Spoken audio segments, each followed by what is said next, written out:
क्या गलवान घाटी की घटना के बाद चीन ने भारत की जमीन पर कब्जा किया है? मोदी सरकार के 9 साल पूरे होने के मौके पर विदेश मंत्रालय द्वारा आयोजित विशेष प्रेस कॉन्फ्रेंस में एक पत्रकार के सवाल के जवाब में विदेश मंत्री एस जयशंकर ने बताया कि मुद्दा जमीन पर कब्जे का नहीं बल्कि फॉरवर्ड डिप्लॉयमेंट का है।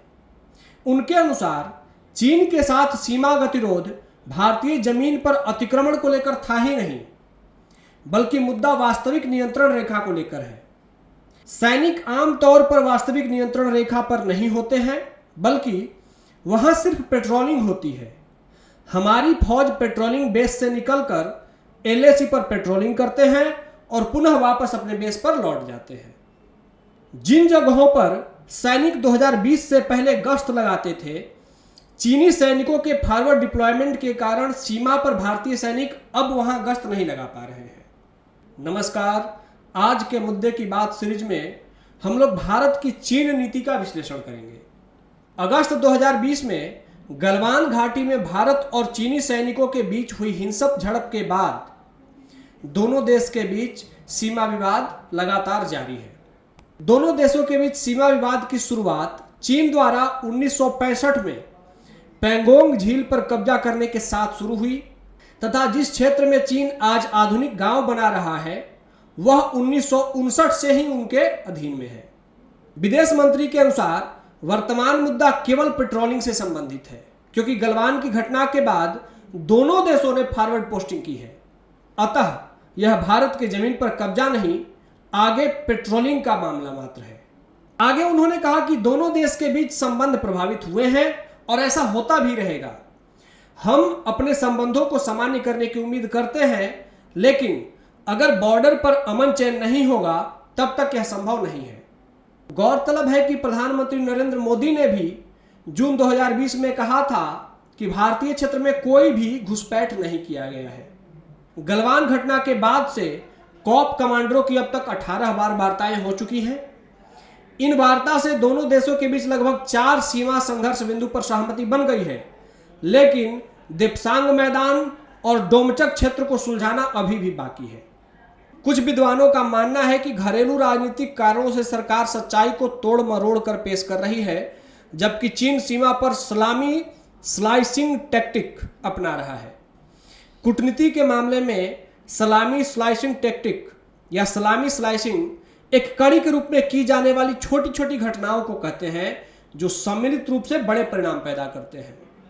कुछ समय पहले विशेषज्ञ यह मानते थे कि चीन को लेकर भारत की समस्या यह थी कि इसने चीन को लेकर सदैव ही कोल्ड पीस अर्थात निष्क्रियता ओढ़कर शांति बनाए रखने की नीति अपना रखी थी। जब तक भारत अपनी स्थिति को देखते हुए मुखर और आक्रामक नहीं होता है, तब तक यह टुकड़ों टुकड़ों में अपनी जमीन को चीन के हिस्से में जाते देखते रहने के लिए विवश बना रहेगा। लद्दाख और अरुणाचल मुद्दे को बढ़ाकर चीन इस मुद्दे को भी तिब्बत की तरह बनाने की कोशिश कर रहा है।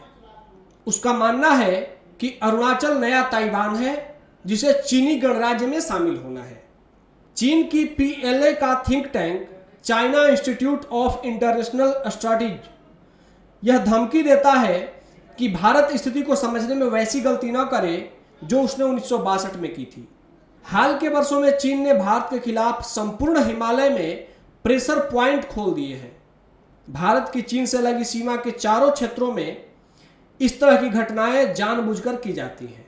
2001 में उत्तराखंड के साथ लगती सीमा को नक्शों की अदला बदली के बाद स्पष्ट कर दिया गया था, लेकिन इस क्षेत्र में भी चीनी घुसपैठ करने से बाज नहीं आते। इसी तरह सिक्किम की तिब्बत से लगी करीब 260 किलोमीटर की सीमा विवादित नहीं है और चीन भी इसे मान्यता देता है, लेकिन इसके बावजूद इस इलाके में चीनी घुसपैठ होती रहती है। चीन तिब्बत के साथ अपने संबंधों को लेकर भारत की भूमि पर दावा करता है और तिब्बत कार्ड को भारत के खिलाफ खेलता रहता है। वह इस सीमा तक कहता है कि तवांग अरुणाचल प्रदेश में उसके एक पूर्व दलाई लामा का जन्म हुआ था, अर्थात तवांग तिब्बत का भाग था, अतः इस पर चीन का दावा है। जबकि दलाई लामा जैसी राजनीतिक धार्मिक संस्था को उसने एक योजनाबद्ध तरीके से नष्ट किया है, लेकिन इसके बाद भी भारत को चीन के खिलाफ तिब्बत कार्ड चलने में शर्म आती है। तिब्बत को एक सौदेबाजी का जरिया न बनाकर भारत ने यह गलती की है कि पहले उसने अक्साई चीन खोया, बाद में 1962 में अपनी जमीन खोई और किसी तरीके से चीनी दावे से अरुणाचल तथा लद्दाख को बचाने की कोशिश कर रहा है।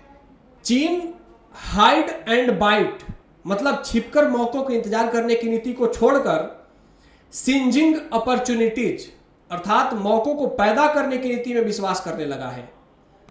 इसके साथ ही चीन दुनिया को अपनी सैन्य क्षमताओं से भी परिचित कराता रहता है। आर्थिक ताकत के बल पर वह अपने पक्ष में स्थितियां पैदा करता है। वहीं भारतीय अगर अपनी ही जमीन पर वापस जीत लेते हैं तो उसी को विजय दिवस की तरह मनाते हैं। यह हमारी और चीनी मानसिकता का अंतर है। हम स्टेटस को यानी यथास्थितिवाद के शिकार हैं तो चीनी फॉरवर्ड पॉलिसी में यकीन करते हैं। हमें यह बात सोचनी होगी कि एशिया में कभी ऐसा समय नहीं आने वाला है जब भारत और चीन समान रूप से मजबूत हो रहे होंगे। इसलिए जब चीन पहले से ही मजबूत है तो भारत को अपनी मजबूती की फिक्र करनी होगी ताकि चीन से सीधे युद्ध के दौरान हमारी हालत 1962 जैसी ना हो। ऐसे ही रोचक पहल को देखने के लिए निर्माण IAS चैनल को सब्सक्राइब करें। निर्माण IAS के इस पहल से जुड़ने के लिए धन्यवाद। जय हिंद।